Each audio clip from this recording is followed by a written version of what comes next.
Boundaries divide space and time. Whether tangible or intangible, they exist in different dimensions and separate all things.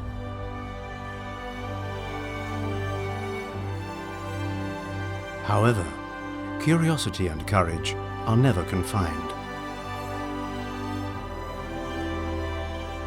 Boundaries break and reform, blend and reshape, integrate and resonate. Beyond boundaries, cultures rise to unprecedented prominence.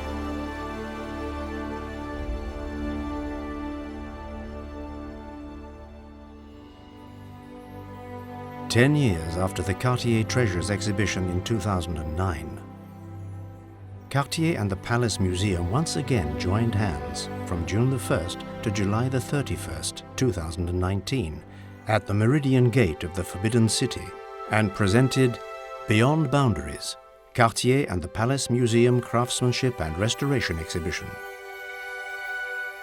Highlighting craftsmanship, the exhibition features more than 800 works of art to reveal their aesthetic beauty, creativity, and pursuit of excellence. This whole exhibition is about craftsmanship, is about the excellence of the hand of men and women. And when you look at them, you feel all these hours, all the love and the pride of the people who can make such beautiful things. And when at the time of the emperors or now, and this must continue. And we have to preserve all these craftsmanships, and it's so we try to do it. It's not for us, it's not for a particular brand, or to keep this savoir-faire. That's very, very important. The first theme, Chinese Inspirations, shows the Chinese influence on Cartier's creations. Louis Cartier, the third-generation head of the brand's founding family, was deeply inspired by Oriental art.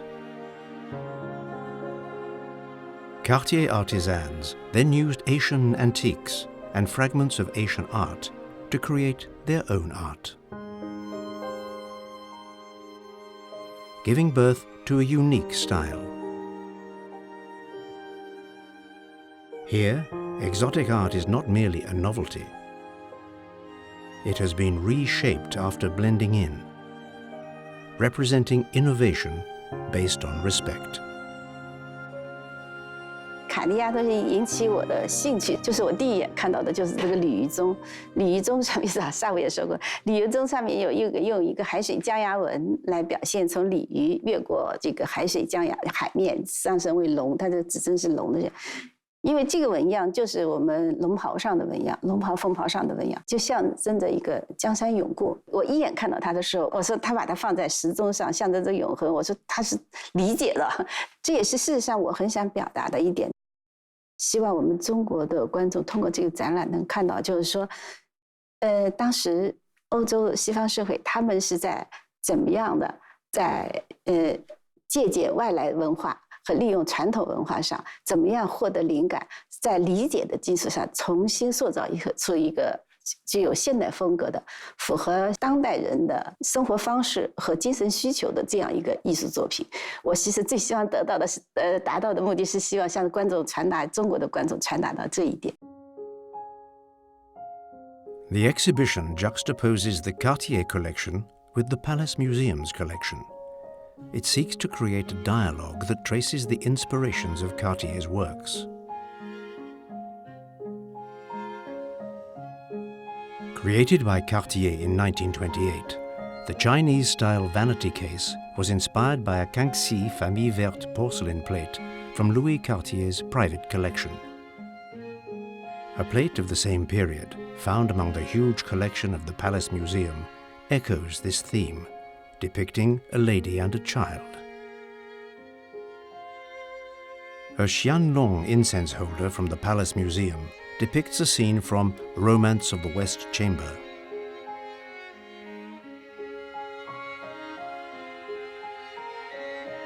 A similar porcelain piece can be found on the chinoiserie cigarette case made by Cartier in 1927, which shows another scene from the story.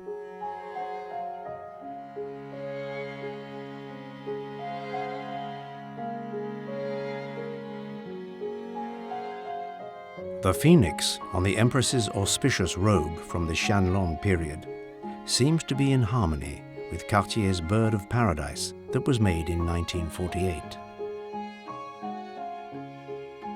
They respectively represent the highest levels of Chinese embroidery and Western jewelry making.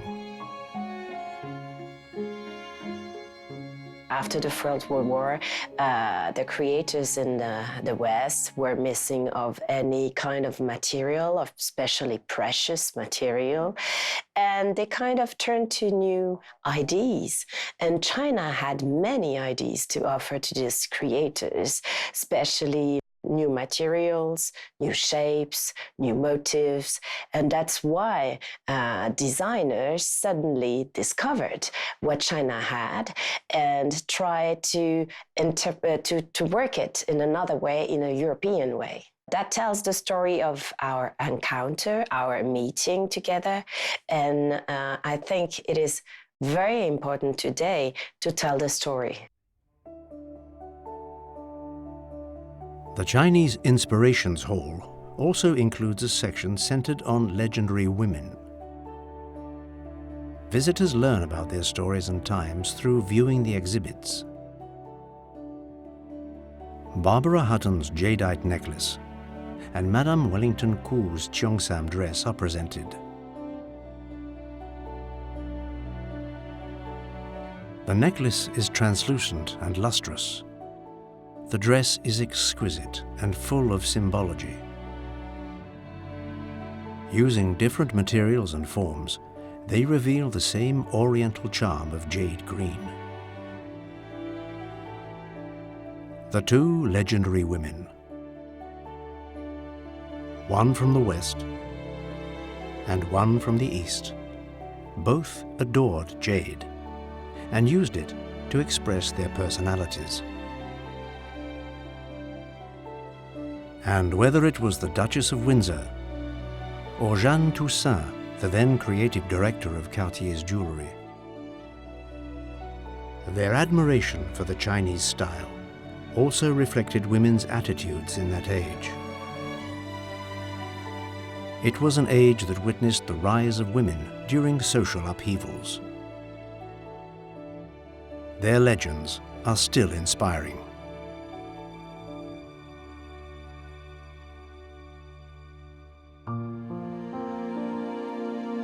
In the main hall of the Meridian Gate, Symbols of Power features different emblems with a timeless style, infused with a sense of beauty, creativity, and craftsmanship.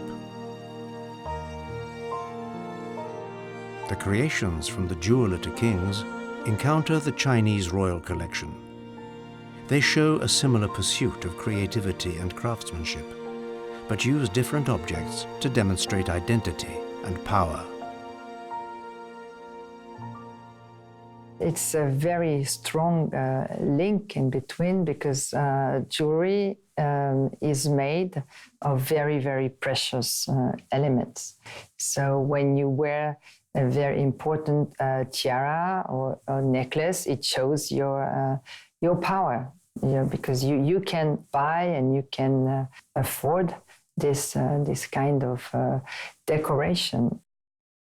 Wearing jewelry is as ancient as humankind. Men and women have always tried to decorate, to ornate their body, and it's a way also to show who they are and to which group they belong. So it has always been, yes, in our spirituality.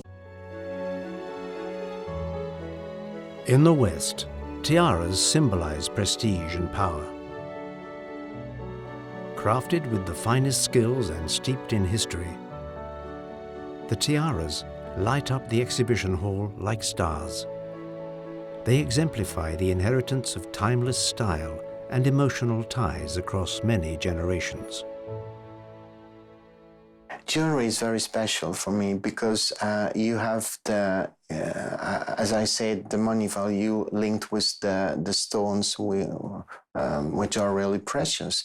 But you also have the historical value, the stylistic value, because like a painting or architecture, you can see an evolution in the jewelry history. But also, what is very important for me, it's sentimental, because, you know, I'm lucky enough to meet the owners of these amazing jewels. And once I've asked to see the famous big diamond tiara, and the princess told me, oh, you must be talking about my granny, my grandmother jewel. So the appreciation is very different from somebody outside the family, and you know, the people who are wearing the same jewel generation after generation. So there, for them, there is a sentimental value, and that's really important for me. Unlike European royalties' preference for ceremonial jewelry, traditional Chinese culture used a different set of patterns, colors, materials, and forms to symbolize power. Alongside the tiaras from the West, the emperor's court dress and seal from the Palace Museum were placed in the center of the exhibition hall, a manifestation of the illustrious dignity of the Chinese court. 我们不同的文明之间来表现它的象征性，表现它的文化内涵的话，可能采用不同的载体。他们是用皇冠，对，但是我们更多的，因为我们的丝绸最发达的，我们更多的是用丝绸服饰来彰显的，所以我们挑了一张有最高等级的，有12章纹的，象征着皇帝要有各种风潮品行的道德跟那个亲民这样的一件服饰来表现我们中国在这个象征性意义上这样一个载体的。所以这个事实上这是我们展览的一个有一点点跳出原来好比1对1的这么比较，而是以他们是用什么方式来表现他们的东西，而我们中国东方文明是用什么材质来什么载体来表现，可以跳出一种形式上升到一种更高的，包括那个蜂鸟的对话也是这样一样的一个形式吧。Building on their 2014 cooperation in restoring antique timepieces, Cartier and the Palace Museum have started in-depth exchanges. The Time Memories Hall is about this story.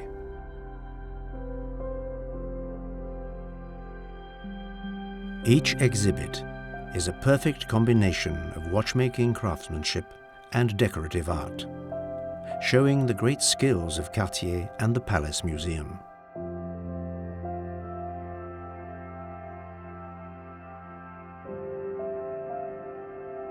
Between 1922 and 1931, Cartier created 13 clocks that featured animals or mythological figures.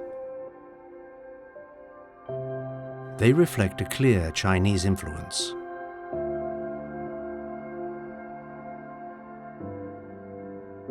这个卡地亚钟表的中国风格给我的印象是非常深刻的。我记得我这第一次几年前嘛，第一次去到那个瑞士。馆长领着我们去看他们的藏品的时候，实际上我对这些个东西，对卡地亚的这个藏品啊，还有一个最大的一个印象就是，最深刻的印象就是这个卡地亚钟表的中国的元素，几乎在很多的钟表上都有。后来呢，我们就在做展览的过程中，我也进行了一些个总结吧，就是把这个卡地亚的中国这种风格可以用4个方面来概括。那第一个方面呢，就是卡地亚非常善于就是直接的在它的钟表上直接将中国的艺术品移植到卡地亚的钟表上。那第二类是它提取中国的元素、纹饰啊等等。那这些个在卡地亚的钟表上应该说很多的。第3个方面呢，我觉得它是我想重演中国技艺，因为在卡地亚的这个，他非常重视就是来自于全世界各地的各种有好的这个技艺和技术。那第4个方面呢，就是他非常重视善用中国的原材料。其实在中国过去的就是这个历史上，他对很多的这个材料都是非常欣赏的，比如说玉，对吧？你比如说这个玛瑙啊，比如说珍珠。那这些材料实际上在这个卡地亚的这个作品里头是经常会出现。Embracing diversity, Cartier also captured unique horological designs and advances.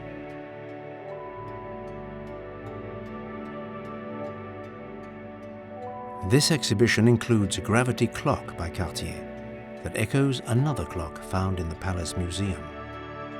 Both evince innovations brought about during the Industrial Revolution.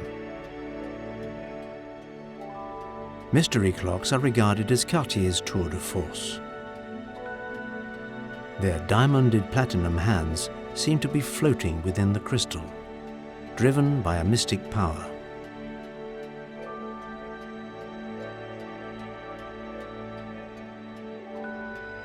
This exhibition presents the 20 mystery clocks of the Cartier collection, telling the secret of time.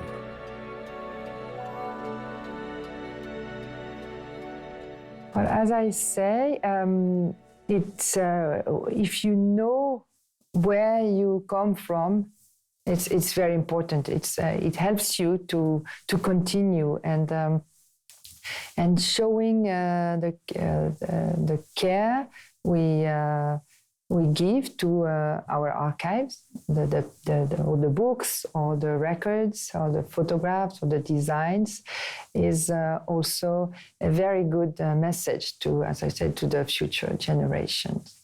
We need to keep our past. It's our roots, and with roots you can grow. The exhibition design was created by the renowned scenographer Nathalie Crinière. Carefully constructed spaces allow the small jewels to shine brilliantly, even in the large exhibit hall. Multimedia helps create different, enchanting worlds, revealing stories and emotions behind these beautiful objects. We follow first the architecture, and the purpose are clear for Cartier. As we have those 3 rooms, we really want to find a specific ambience for each room. Because when you make a movie, sometimes you don't want that the people get bored, because as it is a very long exhibition, it's very large, you have to have some scene which are magic. So, people is coming, and sometimes you say, oops, something happened, and it gives them energy, and it keeps their attention. Respect, dialogue, and inheritance. Beyond boundaries, Cartier and the Palace Museum's Craftsmanship and Restoration exhibition reveals a world of limitless possibilities.